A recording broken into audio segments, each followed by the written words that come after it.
आज जो हमारे गेस्ट हैं अभी पीछे यहाँ पर बैक स्टेज पर, उनकी जो कंपनी है उसकी वैल्यूएशन आज की डेट में है $5 बिलियन की। Please give an energetic and warm welcome to the co-founder of ShareChat, Ankush Sachdeva.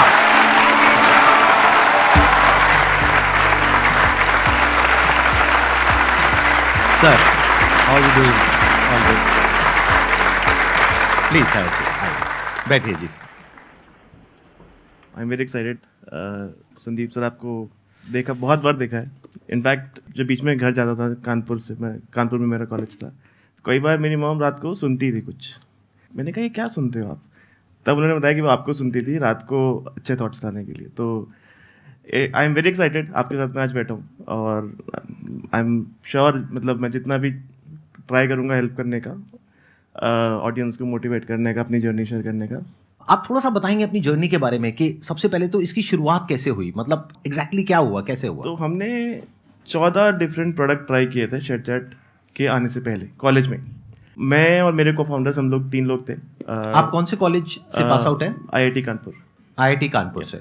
तो पहला प्रोडक्ट हमने बनाया एक रियल एस्टेट प्रोडक्ट, कि लोग जब घर खरीदते हैं तो बहुत सारी चीज़ देखते हैं कि क्या लोकेशन है, यहाँ पे क्राइम कितना होता है, यहाँ पे प्रॉपर्टी के रेट्स बढ़ रहे हैं, गिर रहे हैं।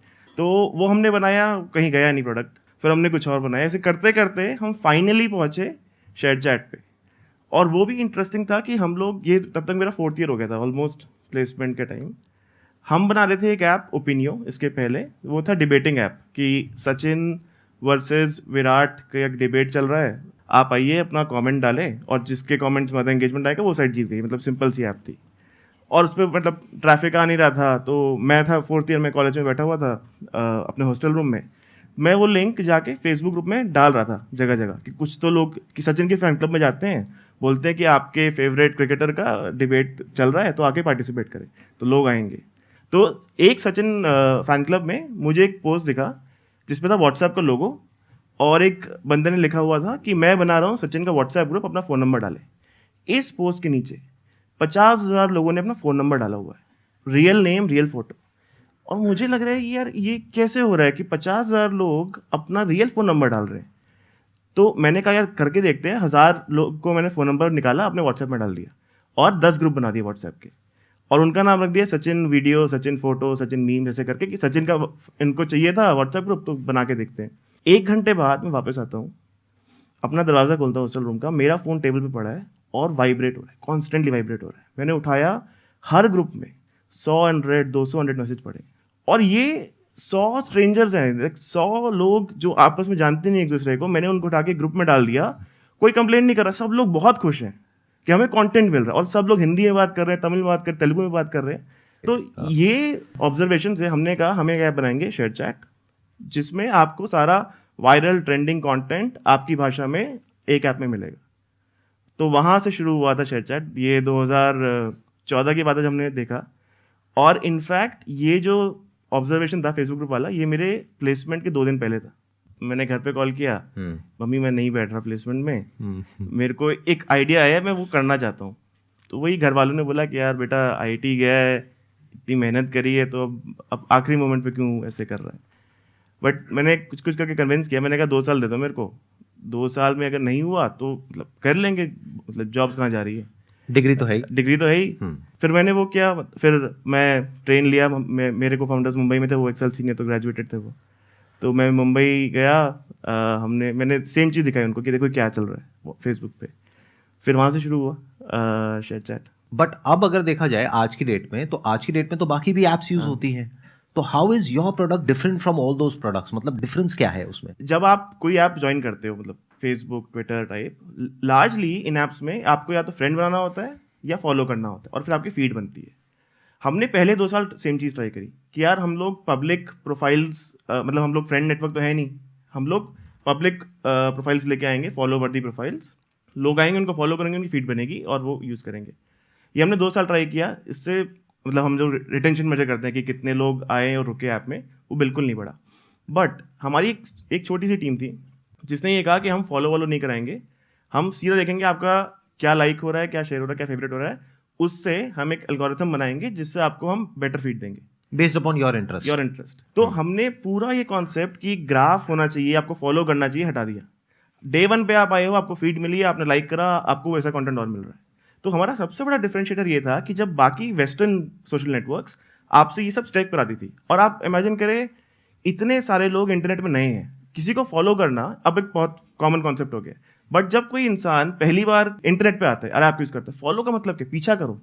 हिंदी में तो समझ नहीं आता ना, क्यों क्यों फॉलो करें। तो एक सिंपल इंसान का दिमाग ऐसे काम करता है कि मैंने 10 MB खर्च करके ऐप डाउनलोड करी, कंटेंट ऐप में मुझे कंटेंट दो। क्या इसके पीछे ये भी रीजन था? Because if I can understand it correctly, it's like a chicken and egg situation, कि जब तक बड़े क्रिएटर्स नहीं होंगे तब तक उनको कोई फॉलो नहीं करेगा, छोटे को कोई क्यों करेगा, और जब तक फॉलोअर्स नहीं होंगे तब तक बड़े क्रिएटर्स नहीं आएंगे। तो was that the issue because of which you thought of कि इस पूरे स्ट्रक्चर को ही चेंज कर देते हैं? एक तरह से था, क्योंकि बड़े क्रिएटर्स के पास वेस्टर्न सोशल नेटवर्क पहले से थे, राइट, तो उनके पास क्योंकि कोई वो तो इतना वहां पर है, incentive- हाँ, वो तो एकदम से नहीं आएंगे, तो वो एक right. फोर्सिंग फंक्शन जरूर था। बट ये जो नया मॉडल था ये और एफिशिएंट भी था इन जनरल। तो इनफैक्ट अभी आई थिंक अब तो सारे social network are moving away from friend graph and follow graph, सब एल्गो फीड पे आ रहे हैं। तो Right. ये एक बहुत बड़ा डिफरेंशिएटर था। एंड आई थिंक जो पूरी वेव चल रही है of machine learning, AI is towards that, कि आप एक सोशल ऐप पे जाके किसी को फॉलो और फ्रेंड कर रहे हैं, बहुत लाइक 2010 की टेक्नोलॉजी। आज की टेक्नोलॉजी है कि हम फिगर आउट कर लेंगे आपको क्या चाहिए, आप बस आप वीडियो देखिए, लाइक करिए, फेवरेट करिए, जो करना है आप करिए, नॉर्मल एक्टिविटी, हम फिगर आउट कर लेंगे आपको क्या चाहिए। हाँ, क्योंकि अगर किसी ने किसी को फॉलो किया भी या सब्सक्राइब किया भी, तो it may not be necessary कि आज उसने किया कल उसका इंटरेस्ट है या नहीं है, कल उसका इंटरेस्ट चेंज भी हो सकता है। प्लस उसने 1000 को फॉलो किया, उसमें से कौन सा दिखाओगे तो वही जिसको वो बार बार कंज्यूम कर रहा है। तो जब वही दिखाना है तो इससे अच्छा उसी का हमने एक क्लस्टर्स बना दिए और वो हम ग्रुप्स में डिवाइड कर दिया और उसको हम दिखाते चले जा रहे हैं। इनफैक्ट अब अभी सारे जितने आप देख रहे हैं फॉलो वाले या फ्रेंड वाले सोशल नेटवर्क, कोई भी अब गारंटी नहीं करता रीच। आपके एक्स फॉलोअर होंगे बट वो रीच एल्गो से होगी। It's a fact. ये आप लोगों ने देखा भी होगा यूट्यूब के ऊपर स्पेशली, कि अगर किसी के मान लो 10 मिलियन सब्सक्राइबर्स हैं, 20 मिलियन सब्सक्राइबर्स हैं, व्यूज आ रहे हैं 1 लाख 2 लाख, तो अगर 1 लाख व्यूज आ रहे हैं इसका मतलब क्या है, सब तक पहुंच ही नहीं रहा है। तो आप ये कह रहे हैं कि जैसे किसी ने आपकी ऐप डाउनलोड करी, कुछ ही देर में आप ये पता लगा लोगे कि उसको किस तरह का कंटेंट दिखाना है। Video play I was about to say that कि 10-15 वीडियोस देखने के बाद में आप पता लगा लोगे कि एग्जैक्टली उसका इंटरेस्ट क्या है, और वो आप कंटेंट दिखाते जाओगे। बट वो कंटेंट आएगा कहाँ से? तो हमारा पूरा प्लेटफॉर्म यूजीसी है, नॉर्मल क्रिएटर ही अपलोड करते हैं वीडियोस।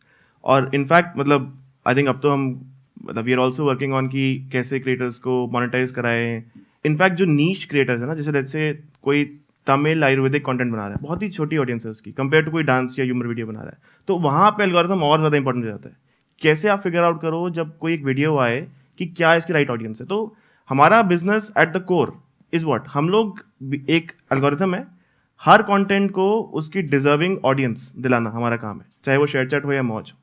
तो ये हमारा कोर बिजनेस है। और इसमें मतलब क्रिएटर्स को कैसे इंसेंटिवाइज रखें, जब कोई क्रिएटर बड़ा हो जाए, how do we make help them make money, तो ये सब we are doing now. But it is largely UGC, कुछ बड़े पब्लिशर्स भी हैं, मतलब बड़े न्यूज़ चैनल्स वो सब भी अब आ गए हैं, but largely I would say 80% अभी भी यूजीसी कंटेंट है। बट उनके लिए इंटरेस्ट क्या है? जैसे कोई बड़ा क्रिएटर है, अगर वो आ करके यहाँ पर अपना कंटेंट डालता है, तो रेवेन्यू मॉडल क्या है? क्या रेवेन्यू शेयरिंग अरेंजमेंट तो है? हमारे 2 रेवेन्यू मॉडल है। एक है मतलब ब्रांड डील्स, आपका अगर जैसे यूट्यूब पे जैसे होता है सिमिलर मॉडल है कि आपकी वीडियो आपने डाली है, बीच में ऐड आएगा। अगर आप शॉर्ट वीडियो क्रिएटर हैं तो आप ब्रांड के साथ कोलैबोरेट कर सकते हैं, with in your video you can praise the products. एक और हमारा बहुत यूनिक रेवेन्यू स्ट्रीम है वर्चुअल गिफ्टिंग। अगर आप एक इन्फ्लुएंसर हैं मौज पे या शेयर चैट पे, आप लाइव जा सकते हैं और आपके फैंस आपको पेमेंट कर सकते हैं। मतलब आप गिटारिस्ट हो, आप गिटार बजा रहे हो, आपके फैंस को अच्छा लगा, वो आपको तुरंत वर्चुअल गिफ्ट भेज सकते हैं, वर्चुअल रिंग, जो कि एक्चुअल 10 रुपीज़ से वो खरीदेंगे कॉइन से और फिर आपको वर्चुअली गिफ्ट करेंगे। एंड ये बहुत बड़ा मार्केट बन रहा है अभी। हमने इस साल करीब 400 करोड़ के क्रिएटर इंसेंटिव करें इंडिया में। सबसे लो मोमेंट आपका कौन सा था शेयर चैट की पूरी जर्नी में? आई थिंक ऐसे काफ़ी मोमेंट थे, नियर डेथ मोमेंट्स थे। इनफैक्ट एक बार ऐसा हुआ था कि हमारे पास सैलरी देने के पैसे बचे नहीं थे, पैसे खत्म हो गए थे कंपनी के अंदर, फंड रेज हो नहीं रहा था। That was in which year? 2015 and की बात है ये। हाँ। तब हमने कुछ करा के luckily we were able to get series A done और हम सैलरी दे पाए थे लोगों की। बट वो एक नियर डेथ मोमेंट था कि हमको लगा यार अब बस सब खत्म हो गया है। और अब अगर आज की डेट की बात करी जाए तो don't you think it's a very competitive landscape, क्योंकि यहाँ पर वो प्लेयर्स हैं जिनकी बहुत डीप पॉकेट्स हैं। अब तो वैसे आपकी भी काफी अच्छी डीप पॉकेट्स हो गई हैं, हाँ, बट स्टिल मतलब they are like multi billion dollar corporations जिनके पास में बहुत फंड्स हैं और उनका पूरा एक इंफ्रास्ट्रक्चर नेटवर्क वो सब कुछ बना हुआ है। एक नेटवर्क इफेक्ट है उन लोगों के पास में in terms of advertisers, in terms of creators, in terms of content, in terms of everything. तो what differentiates you at this point in time? मतलब अगर एक यूजर की बात करी जाए जो अभी देख रहा है, वो क्यों आपकी ऐप को डाउनलोड करे? ऐसा क्या है उसके अंदर? तो आई थिंक ये क्वेश्चन हमको शुरुआत से आ रहा है। मतलब डे 1 पे हमने जब शेयर चैट शुरू किया तो तब भी लोग थे, बहुत बड़े बड़े लोग थे। इनफैक्ट हमको 90% इन्वेस्टर्स ने मना किया था डे 1 पे कि क्यों हो रहा, इंडिया का क्यों होगा एक सोशल नेटवर्क। तो आई थिंक उससे तो हम काफ़ी आगे आ गए हैं। मतलब हमारे टोटल 40 करोड़ लोग हैं जो शेयर चैट मौज से टुगेदर कंबाइंड जुड़े हुए हैं, एक्टिव यूजर्स। तो आई थिंक हमारा एक अपना बेस है, स्पेशली रीजनल लैंग्वेज में। तो क्या ये और प्लेटफॉर्म्स पे नहीं हो रहा है? मतलब रीजनल लैंग्वेज में कंटेंट वहां पे अवेलेबल नहीं है? इतनी डेप्थ नहीं है। सो फॉर एग्जांपल अगर आप देखें, हम जब देखते हैं अपने बिजनेस को तो शुरुआत होती है कंटेंट की बहुत पॉपुलर कंटेंट से, ह्यूमर है, मीम्स है, डांस है। बट रियल वैल्यू कब आती है प्लेटफॉर्म की? जब आप एकदम लॉन्ग टेल कुछ सॉल्व कर रहे हैं। जैसे मैंने बोला कि मलयालम में आयुर्वेदिक कंटेंट की एक कोई क्रिएटर है, उसकी छोटी ऑडियंस होगी, बट जब वो ऑडियंस को वो कंटेंट मिलेगा वो उस प्लेटफॉर्म पे स्टिक करेगा। तो पॉइंट ये कि आप कैसे वो लॉन्ग टेल बनाए। और इंडिया बहुत डाइवर्स कंट्री है। मतलब इतनी हम 15 लैंग्वेजेस में ऑपरेट करते हैं शेयर चैट मौज।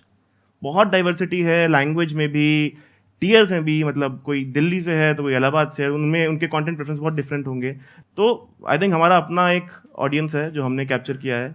बाकी लोगों का अपना एक ऑडियंस है। हमारे पास इनफ कैपिटल है कि हम इन्वेस्ट करते रहें। और हमारे लिए क्या इंपॉर्टेंट, राइट? हमारा जो बीच में एल्गोरिथम है वो हम स्ट्रॉन्ग करते रहे। तो हमने इनफैक्ट ये सबसे हार्ड पार्ट है इस बिजनेस का। तो हमने 2020 में सोचा यार देखो, हम इंडिया में तो अच्छा कर रहे हैं, डोमेस्टिक कंपटीशन से हम अच्छे हैं, बट हम अभी भी लड़ किससे रहे हैं? वेस्टर्न से, राइट? तो हमने इनफैक्ट लंदन में टीम एक्सपैंड करी कि हमारी AI मशीन लर्निंग टैलेंट हम इंडिया के बाहर बनाएंगे और सबसे बेस्ट लोग हायर करेंगे। तो आज की डेट में हमारा मशीन लर्निंग टैलेंट पूरा यूरोप में है और बाकी सब लोग इंडिया में है टू बी कम्पिटिटिव। तो आई थिंक हमारे पास इनफ कैपिटल है, टैलेंट है टू नाउ फाइट। आप जो क्वेश्चन पूछ रहे हैं वो मुझे डे 1 से लोग पूछ रहे हैं, सभी पूछ रहे होंगे और आप खुद भी अपने आप से पूछ रहे होंगे। हाँ, और मतलब कई बार डे 1 पे हमें भी लगता, अगर मुझे डे 1 पे पता होता कि ये बिजनेस बनाना इतना मुश्किल है तो शायद मैं नहीं करता। एग्जैक्टली क्योंकि ये जितना आसान लग रहा है ना उतना आसान है नहीं है। मतलब it's one of the most competitive landscapes जहां पर अभी ये है। और वहां पे जो डोमिनेंस रहा है वो सारी ये सिलिकॉन वैली की जितनी भी कंपनीज है उन्हीं का रहा है। मतलब यूएस की जितनी कंपनीज है उन्हीं का डोमिनेंस रहा है ग्लोबली अगर आप देखोगे। और रीजनली ये डेवलप करना और इस लेवल तक लेकर के आना, यू आर सेइंग आपके 40 crore that means 400 million active users हैं per month on ShareChat and Moj. These are active users या total users? Active users. He deserves a big round of applause for like say what he has done.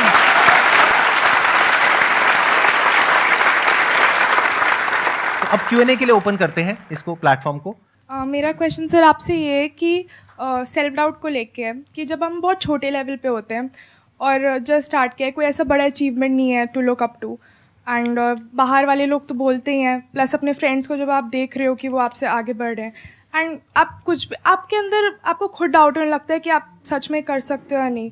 तो उस situation में क्या करना चाहिए? नहीं, I think ये बहुत नॉर्मल है। इनफैक्ट जब वो जो मैंने फेसबुक ग्रुप वाला एग्जांपल आपको बताया था, वो जिसमें व्हाट्सएप लोगो था, ये सेम चीज़ क्योंकि हॉस्टल में हुई थी, मैंने अपने बगल के दोनों वाले रूम्स के लोगों को दिखाया था। सब ने बोला ये क्या है और इससे क्या होता है, इससे क्या होगा। हम लोगों ने जब प्रोडक्ट बना दिया, हमने इतने लोगों को पिच किया, the smartest VCs of the country, तो उन्होंने बोला यार हिंदी ऐप, इसमें क्या होगा। तो आपको 90% लोग आपका आइडिया नहीं समझेंगे, अप्रिशिएट नहीं करेंगे। You are the only one who will have to believe, and it is a very tough road ना, कि अगर आप कोई एक आइडिया पे जा रहे हैं, वो गलत भी हो सकता है, पर आपको अपने अंदर ये सोचना है कि मैं किस चीज़ पे बेट कर रहा हूँ, मेरी assumption क्या है, ये क्यों चलना चाहिए। अब उस पर ऑनेस्ट रहो कि मेरी assumption थी कि यार ये कंटेंट का गैप है तो ये कंजम्पशन होना चाहिए। अगर वो फेल होता है तो फिर मैं चेंज करूँगा, किसी के बोलने पे नहीं करूँगा। मैं खुद से ऑनेस्ट रहूँगा कि मैं ये चीज़ क्यों कर रहा हूँ, उसके क्या रीज़न है। अगर वो रीज़न सही है तो मैं करता रहूँगा, अगर वो रीज़न डिस्प्रूव होते हैं मार्केट से तो मैं नहीं करूँगा। तो आपको अपने साथ ऑनेस्ट रहना है, ऑब्जेक्टिव रहना है, और मतलब लोग बोलते रहेंगे, उनका काम है बोलना, उस पर आपको नहीं जाना है। सर मोटिवेट कैसे रहें उस टाइम जब कुछ भी नहीं है, मतलब कोई भी ऐसा अचीवमेंट नहीं है जिसको देखने को कि तो अचीवमेंट करना है ना, वही तो मोटिवेशन है। Good point. देखो इन्होंने बहुत अच्छी बात कही, जब अचीवमेंट हो जाएगा उसके बाद क्या मोटिवेशन है। समझ रहे हो मैं क्या कह रहा हूं? जब जो आपको चाहिए वो मिल गया तब क्या मोटिवेशन है। अचीवमेंट जब तक नहीं हुआ तभी तक तो वो मोटिवेशन है। वही तो ये कह रहे हैं, यही तो मोटिवेशन है कि अचीव करना है। आप यहाँ पे आए हैं, क्यों आए हैं? मतलब आपको, आपके अंदर जिद है ना वो कि कुछ करना है, वो है मोटिवेशन आपके अंदर। Thank you sir. मेरा एक क्वेश्चन था कि बिकॉज आप IITian रह चुके हैं, तो उस समय आपके पास ऑप्शन था कि आप एक अच्छी कंपनी में अपना लाइक जॉब लेके और आराम से पैसे कमा के अपनी लाइफ गुजारते, जो कि एक अच्छा ऑप्शन था। बट आपने क्रिएट करने का कुछ और लोगों तक पहुंचने का ऑप्शन क्यों चूज़ किया? उसके पीछे क्या ज़ील, क्या मोटिवेशन थी? आई थिंक IIT की प्लेसमेंट छोड़ने से पहले भी एक डिसीजन था मेरी लाइफ में। तो मैं ये इसलिए बता रहा हूँ क्योंकि कई लोग सोचते हैं कि IIT का ब्रांड था तो कर लिया, बट उसके पहले जब मैं 12th स्टैंडर्ड में था, मैंने 12th में 2 महीने बाद मैं एक दिन स्कूल गया, एकदम परेशान हो गया कि यार 8 घंटे बिताता हूँ मैं, कुछ मेरे को मन भी नहीं है, उससे बेटर मैं घर में सीख लूँगा। मैं एक दिन वापस आया, मैंने अपने घर वालों को बोला, पेरेंट्स को बोला, मैं स्कूल नहीं जा रहा और मैं घर में पढ़ूंगा, और फिजिक्स केमिस्ट्री मैथ्स तो हम IIT के लिए प्रिपेयर कर रहे थे, वो कर लेंगे, इंग्लिश और कंप्यूटर बचा है वो मैं खुद पढ़ लूँगा। तब मेरे पास कोई वो नहीं था सेफ्टी नेट कि IIT का ब्रांड है कि नहीं, बट एक कॉन्फिडेंस था और एक कैलकुलेटेड रिस्क था कि यार मुझे लग रहा है कि वो 8 घंटे में मैं कर लूँगा अपने आप, इससे बेटर तो वो बेट ले लेते हैं। तो चाहे वो डिसीजन हो या प्लेसमेंट छोड़ने का डिसीजन हो, it is always a calculated risk कि मेरा अपसाइड क्या है, मेरा डाउन साइड क्या है। अपसाइड ये है कि यार मेरे को फ्री टाइम मिलेगा, मैं अपनी पढ़ाई पे फोकस कर पाऊंगा। डाउन साइड ये है कि शायद मेरे बोर्ड्स में कम नंबर आ जाएंगे। बट हम लोग क्यों पढ़ रहे हैं? हम लोग इंजीनियरिंग कॉलेज में जाने के लिए पढ़ रहे हैं, वहाँ पे बोर्ड्स का परसेंटेज और उसका कोई कोरिलेशन है नहीं। मतलब हमारे टाइम पे तो नहीं था, अब शायद चेंज हो गया हो। तो आपको ये देखना है कि अपसाइड क्या है, डाउन साइड क्या है, और फिर डिसीजन लेना है। तो ये भी एक आई थिंक आजकल एक फैट बन गया है कि कॉलेज छोड़ दो, ये छोड़ दो, क्योंकि आई थिंक संदीप सर आप भी मैं बिगाड़ रहा हूँ सबको। आप भी वहाँ भी बहुत है, सिलिकॉन वैली में भी बहुत है। हाँ, बट ये थोड़ा सा आई थिंक ओवर हाइप्ड है, क्योंकि हम सब ने जब वो डिसीजन लिए थे, हाँ, तो कुछ सोच के लिए थे, रिस्क, वो कैलकुलेटेड रिस्क था। हमने किसी को देख के नहीं लिया था ये डिसीजन। मतलब जब मैंने वो डिसीजन लिया था, हमने, मतलब मैंने, क्योंकि इन्होंने तो पूरा किया, इनके पास तो आज भी डिग्री है, जो चाहे कर सकते हैं, बट मैं तो किसी काम का नहीं हूं, मैं यही सब कर सकता हूं जो अभी कर रहा हूं। तो मैंने जब वो डिसीजन लिया था तो बहुत सोच समझ करके लिया था। जब मैंने वो डिसीजन लिया था तो मेरे को पता था कि in the worst case scenario में महीने का ₹1,00,000 तो कमा ही लूंगा। तब जाकर के मैंने वो डिसीजन लिया। ऐसे नहीं कि किसी को देखा और इमीडिएटली वो डिसीजन ले लिया। मतलब जैसे इन्होंने कहा ना, best case scenario, worst case scenario देख करके फिर डिसीजन लिया कि बुरे से बुरा क्या हो जाएगा, ये कहीं कुछ नहीं हुआ, हाँ ठीक है इतना तो हो जाएगा। एक डाउट था मेरे मन में कि स्कूल में बच्चों का एडमिशन कैसे होगा आगे जा करके, क्योंकि ये मेरे को डराया था, कुछ घर वालों ने ये कह करके डराया था कि बेटे आगे जाओ करके ना शादी नहीं होगी, ये नहीं होगा। मैं कहा शादी की आप टेंशन छोड़ दो, वो तो हो जाएगी। मेरी बात हो गई है। हाँ,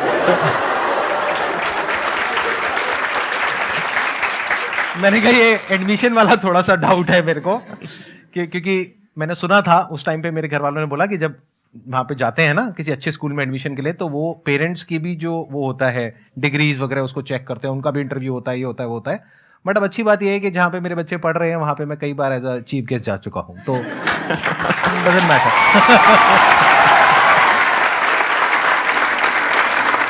thank you so much sir, it was pleasure meeting you, pleasure talking to you and pleasure interacting.